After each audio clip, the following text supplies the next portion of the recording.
In response to the United States putting Chinese telecom and software companies on notice, the Chinese are launching a full-scale information war against the United States of America and their newest target, me. Yeah, me. Because I have dared to say we should engage in economic warfare with the financial tools we have. And, you know, maybe they didn't like the fact that Steve Bannon, the man whom they have accused of being the true enemy of America, on this program. I think this is the first time, I think in living memory, they've ever gone after a private citizen. It shows you how nervous they are. They must be really, really nervous because tonight they're hitting me. Now, interestingly, the Chinese state media, they say Bannon is an enemy while they accuse me of just not knowing my research. Which China, I do. She's so sure of U.S. victimhood, so indignant that her eyes practically spit fire. Yet, in carefully analyzing her words, it's all emotion and accusation supported with a little substance. Okay, for the record, any emotion you see is quite real. It's quite real and it comes from substance. But hey, I guess to the Chinese state-run media, I get it. I'm just a girl, right? I'm just an American girl. So I clearly couldn't know what I'm talking about, right? Of course, I must be all emotion and no substance. Okay, China, here's a little insight into how we American women think. We're damn smart, and we will willingly respond with emotion when presented with a set of facts like this. And let's go through them. China's economic ascent. Look at that GDP chart. Look at it. It's amazing. It's incredible. Just look at the last 20 years there. China's aspirations, let's face it, they're not good for us. They're not good for our families. China wants to take our economic place in the world, and in doing so, will devastate our economy at the expense of our future and our families' futures. Meanwhile, if they're not calling me emotional, they're trying to scare people with the power they perceive me to have. Watch. Her economic warmongering reaches millions of Americans in their homes and possibly many others around the world.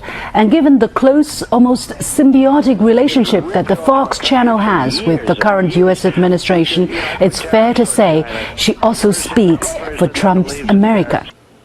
Hey, quick side note, right? Is it like we're watching an Avatar or something there, right? That anchor is reading a script that seems, I guess, to have no emotion, because she doesn't seem to read it as though she's had any hand in writing it. State media. Anyway, I digress. The accusation is that I speak for Trump's America. Sometimes. Sometimes not. I'm not here to tout anyone's view but my own.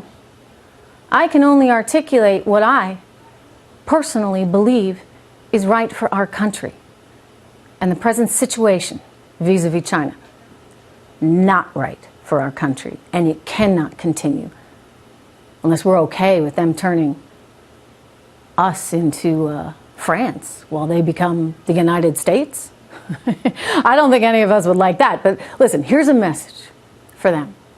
China, if you're fair with us, I suspect we will be fair with you. But don't think for 2 seconds that this nonsense of you taxing our goods while we allow yours to come into this country duty-free, don't think that's going to continue. Beyond claiming that China continues to prosper at our expense, Reagan blamed 3 times the Chinese for stealing billions from the Americans. According to her, we don't really have a choice but to wage this war. For the record, I didn't say war. I said economic war. And we're in one. And we're winning it. Of course, we will, and we should, and we will fight to make world markets more fair. Fair for us. We deserve it. And yeah, the Chinese are stealing from us. They're stealing intellectual property. You know that they're stealing as much as $600 billion a year. That is a fact, and that is a lot of money. But worse than the annual effect, I'll tell you, is the long-term one. If we keep allowing them to poach what we have created, when does it stop? Right? Does it stop when the tables are reversed?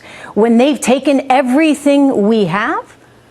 China, listen up. You've picked the wrong fight here. Play fair, trade fair, or don't trade at all. Joining me right now, Baltic Capital Markets economist Catherine Rooney Vera and senior fellow and director for Chinese strategy at the Hudson Institute and author of the 100-year marathon, Michael Pillsbury. It's good to see you both. Michael, I'm going to get to you in just a second, but Catherine, like they're going after me and saying I'm just emotional, no substance. Is a woman not allowed to have a point of view in China?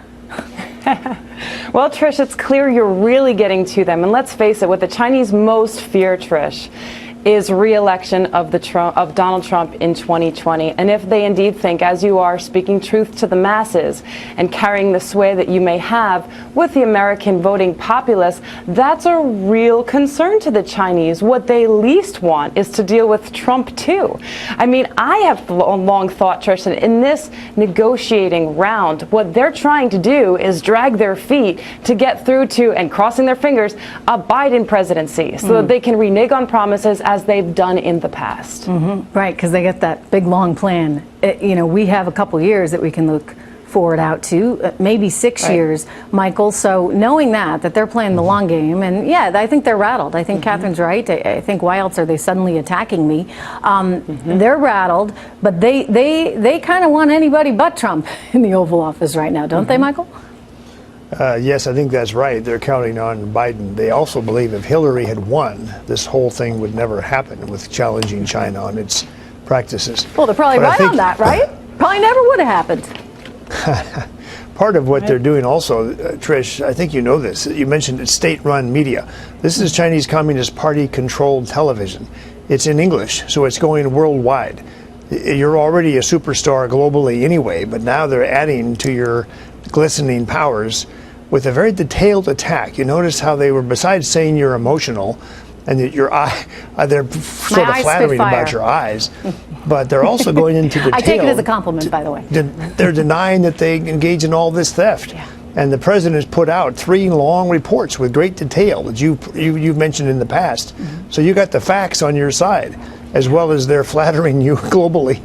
But yeah, let's talk about those facts. I mean, I mentioned GDP. We've mentioned that they steal, by some accounts, up to $600 billion a year in intellectual property. I mean, if they're not outright stealing it, Michael, they are forcing companies to turn it over. And I think it's unfortunate that so many U.S. companies are so short-sighted and so bottom-line oriented that they're willing to do so at the expense of what it means for their company and for the country 10 years down the road. But if we continue down that path, if we were to just say, okay, sure, Huawei, we're open for business. Any Chinese surveillance or telecom company that wants to come in, software, et cetera, do we run a risk of really losing some things that we hold very dear for security reasons, sir?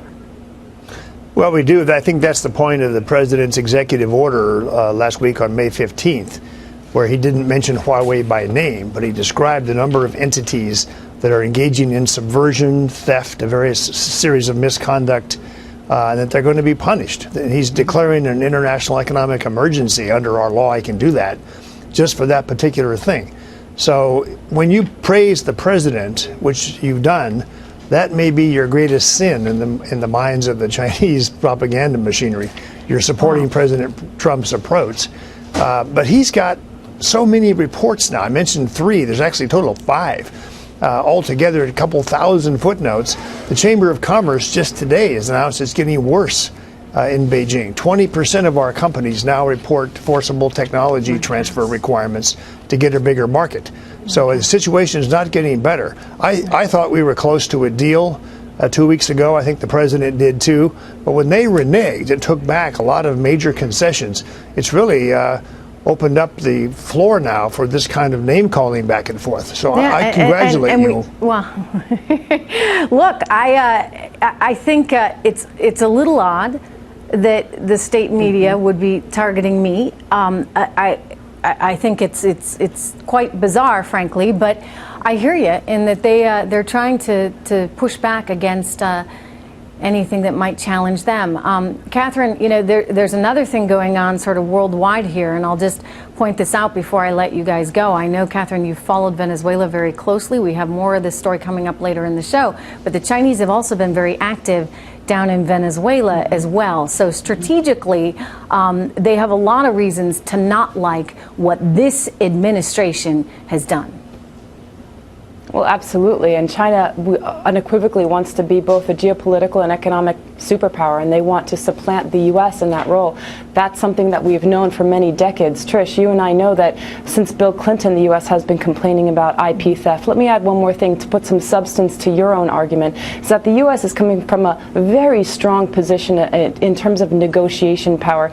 The U.S. is growing at 1 percentage point above potential growth rates. We're growing at 3.2% versus potential growth of 2.2%. Inflation is at 1.5% versus a target of 2%. Tariffs are not going to completely dismantle this economic recovery. In fact, the impact is minuscule on economic growth. I hear it's you. No, I mean, people were so That's a very worried. good They point. were so worried. And you know what? We're doing just Yes. fine. We're doing just fine, China. By the way, you might want to worry about your ozone layer over there. We just got reports today that China is responsible for some leakage into our ozone. Not good. Anyway, They're thank going to you. attack you again, Trish. I'm ready. You know it. A recent commentary on Fox Business Network, which is part of the #1 news channel in America and the most influential cheerleader of White House policies, unsurprisingly embraced the U.S. government's economic war with China. But the harshly worded piece, which aired during prime time on May the 14th, also took matters one step further. Host Trish Regan branded the U.S. trade imbalance with China as a weapon which the U.S. must use against China. Beyond claiming that China continues to prosper at our expense, Regan blamed 3 times the Chinese for stealing billions from the Americans. According to her, we don't really have a choice but to wage this war. Words have consequences. Her economic warmongering reaches millions of Americans in their homes and possibly many others around the world. And given the close, almost symbiotic relationship that the Fox channel has with the current U.S. administration, it's fair to say she also speaks for Trump's America. She portrays America as the real victim here, implying that previous U.S. administrations were somehow suckered by the scheming Chinese. She's so sure of U.S. victimhood, so indignant, that her eyes practically spit fire. If you were an American who didn't know any better, you too might clench your fists and pound the wall. Yet, in carefully analyzing her words, it's all emotion and accusation supported with a little substance. One figure upon which she bases her argument is that alleged Chinese intellectual property theft deprives the American economy of $600 billion annually. That number, also cited by other mainstream U.S. media like CNN, comes from a 2017 report of the Commission on the Theft of American IP, produced by the National Bureau of Asian Research, a non-profit U.S. organization. Those are only their estimates, yet to be verified independently. And how do you define theft? According to whom? Even then, she misidentified this figure. The report actually says the total low-end value of the annual cost of IP theft to the U.S. economy may be as high as $600 billion. Overall, it's not referring to China, but the whole world combined. So, dear Trish, perhaps you need a better research team.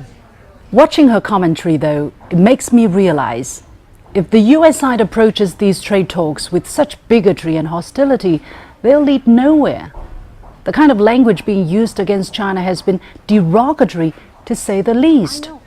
War, weapons, stealing, even that our country is raping their economy. By the way, how do you rape an economy?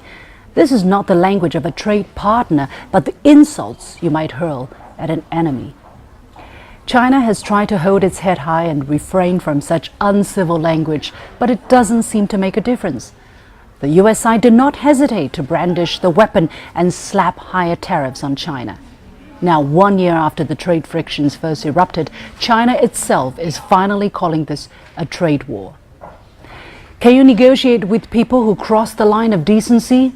I don't think so. when they issue unreasonable demands, compounded by virtually pointing a gun at your head, in this case, of course, tariffs, even if you wanted to engage, you simply can't. The US now admits or even brags about this approach. On May the 19th, in an interview broadcast on Fox, yes, that same channel, President Trump said he told Chinese President Xi Jinping, don't expect a 50-50 deal. It has to be a deal in favor of America. Well, this is the 21st century. The days when you could arm twist a country to accept unequal treaties ended long ago. The Chinese people rejected such treaties back then and will do so today as well. For people like Trish Regan or anyone else who thinks that economics should be weaponized against China, they'll be disappointed. Two can play at that game. Nevertheless, China will remain the adult in the room. Unless the US side returns to civility and treats China as an equal, it's impossible to pursue productive trade talks. I have a special guest joining me all the way from Beijing, China, to discuss the challenges of trade between the US and her home country. She's the host of a primetime English language television program overseen by the CCP, the Chinese Communist Party. And though she and I may not agree on everything, I believe this is actually a really unique opportunity, an opportunity to hear a very different view. Now, as these trade negotiations stall out, it's helpful to know how the Chinese Communist Party is thinking about trade and about the United States. Now, in the interest of transparency, I should explain that I don't speak for anyone but myself as the host of a Fox Business show. My guest, however, is part of the CCP, and that's fine. As I said, I welcome different perspectives on this show. With all that in mind, I'm very pleased tonight to welcome Ms. Lu Xin, host of the primetime opinion program, The Point with Lu Xin, to Trish Regan Primetime tonight. Now, just quickly to the viewers, please bear with us as we have a significant time delay in our satellites between Beijing and the US, and because of that, we're going to do our very best not to speak over each other. But Xin, welcome. It's good to have you here. Thank you, Trish. Thank you, Trish, for having me. It's a great opportunity for me, unprecedented. I never dreamed that I would have this kind of opportunity to speak to you and to speak to many audiences in ordinary households in the United States. Yeah, it is indeed unprecedented. Which hang on, I need to correct. I need to correct I'm because I'm going to jump in. I guess our satellites are getting kind of weird. But tell me, forgive me. You are not what? Yeah. Trish, I have to get it straight. I am not a member of the Communist Party of China. This is on the record. So please don't assume that I'm a member, and I don't speak for the Communist Party of China, and I'm here for today. I'm only speaking for myself as Lu Xin, a journalist working for CGTN. So if anybody wants to quote me or anything, please put my name there at least. Okay, appreciate it. What's your current assessment of where the trade talks actually are right now? Do you believe, give me your current assessment of where we are on these trade talks. Do you believe a deal is possible?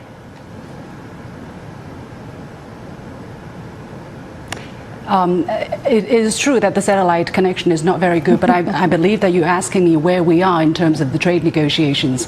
I don't know. I don't have any insider information. What I knew was the talks were not very successful last time they were going on in the United States, and now I think both sides are considering what to go next. But I think the Chinese government has made its position very clear that unless the United States treat the Chinese government, treat the Chinese negotiating team with respect and show the willingness to talk without using outside pressure, there is high possibility that there could be a productive trade deal. Otherwise, I think we might be facing a prolonged period of problems for both sides. And I would stress that trade wars are never good.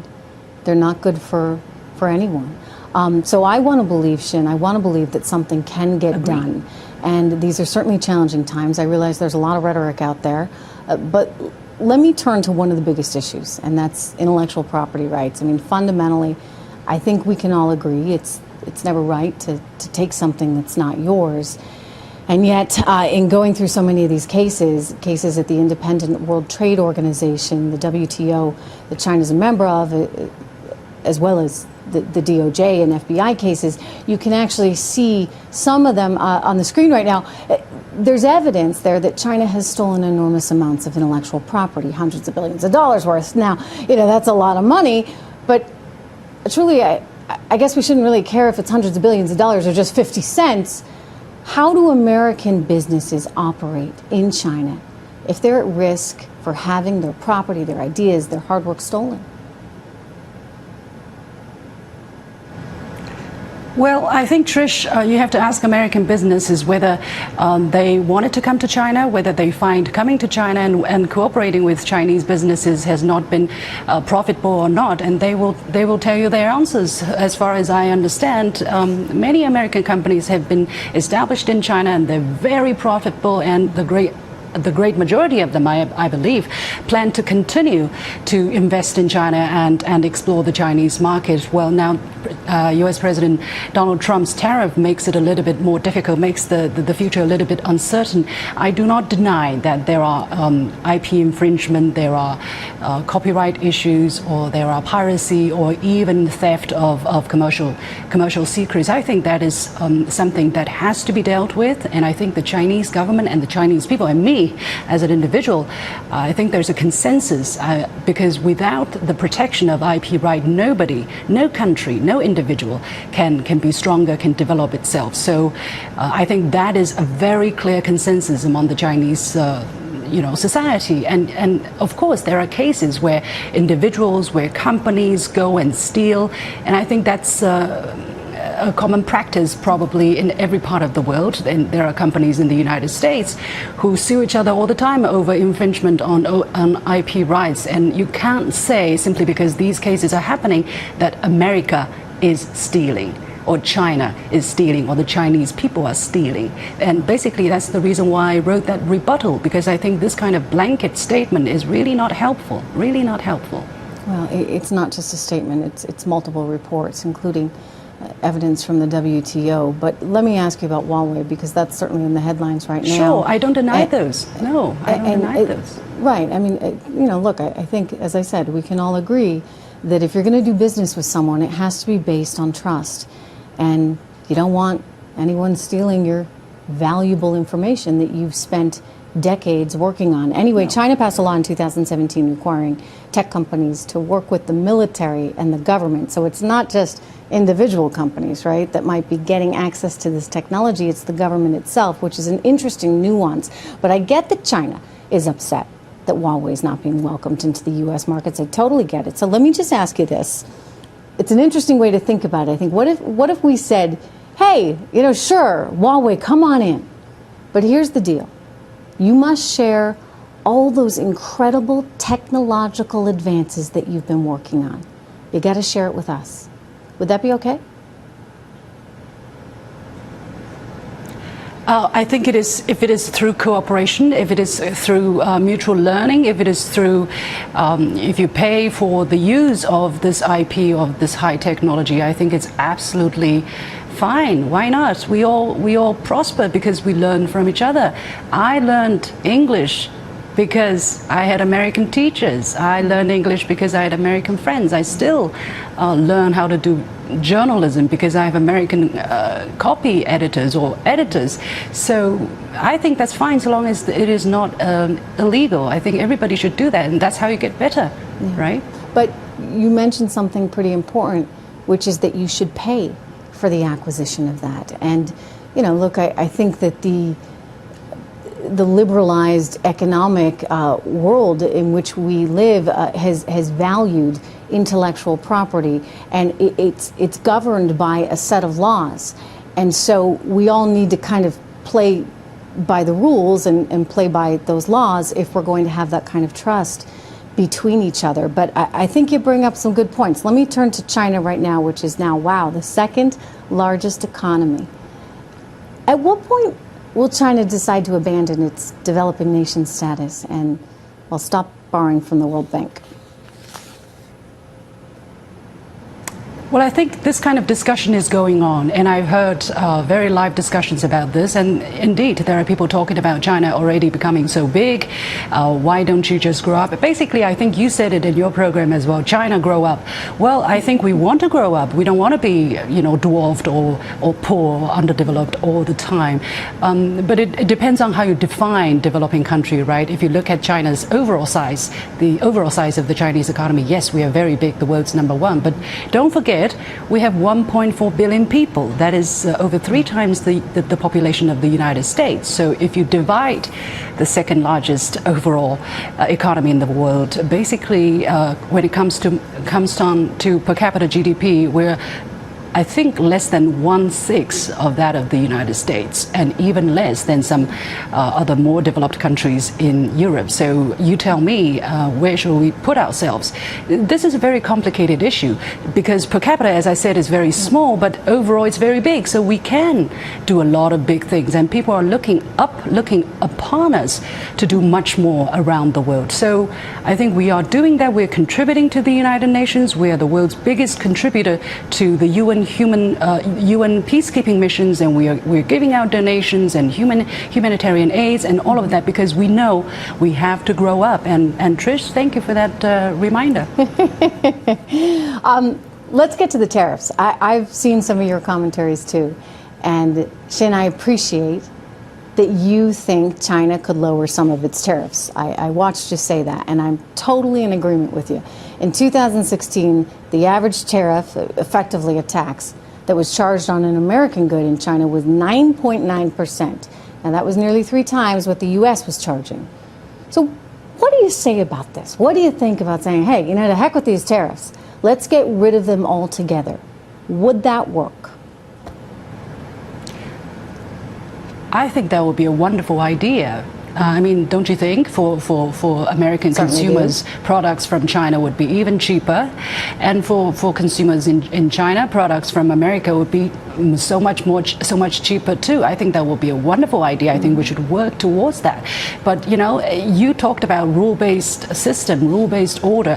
This is the thing. If you want to change the rules, it has to be done in mutual consensus. Basically, when you talk about tariffs, it is not just between China and the United States. I understand if you lower tariff between China and the United States, the Europeans will come, the Japanese will come, the Venezuelans probably will come and say, hey, we want the same tariff. You can't discriminate, between countries. So it is a very complicated settlement to reach, and I think the last agreement that China and the about trade, yes, I'm talking about tariffs. And I think the last time when the world agreed on the kind of tariff reduction China should commit to was exactly the result of multilateral and years of difficult negotiations. The United States saw in its interest and decided to what degree they can agree or to what degree they can lower their tariff. Nobody put a gun at their head. And China agreed to, although with some difficulties, to lower our tariff considerably. It is all the decision of countries according to their own self-interest. Now, things are different. Yes, I agree. 20 years later, what are we going to do? Maybe these old rules need to be changed. You know what? Let's talk about it. Let's do it according to the rules, the same rules. And if you don't like the rules, we'll change the rules. But again, it has to be a multinational, a multilateral decision I process. would just say, you can go back to the trade agreement of 1974, Section 301. There is a rule that enables the United States to use tariffs to try and influence the behavior of China should it be stealing our intellectual property. And that, I think, in some ways is part of what this all comes back to, and it's this sense of trust. And I hear you on the forced technology transfer, and I think that some American companies perhaps have made some mistakes in terms of being willing to overlook what they might have to give up in the near term.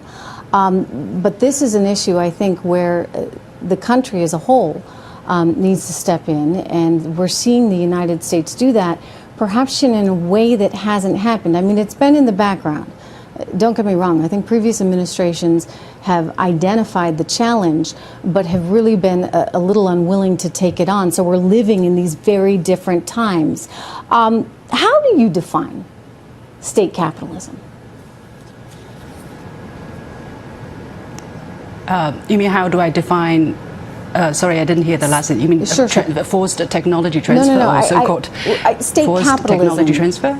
No. Well, I guess forced technology transfer may be part of that, but state capitalism. In other words, one of the things that I would technology transfer, and somehow you kind of skid it away. I'm playing you a compliment here. You... Hang on one second, Shin. I want to say that I think your system of economics is very interesting because you have a capitalist system, right? But it's state-run.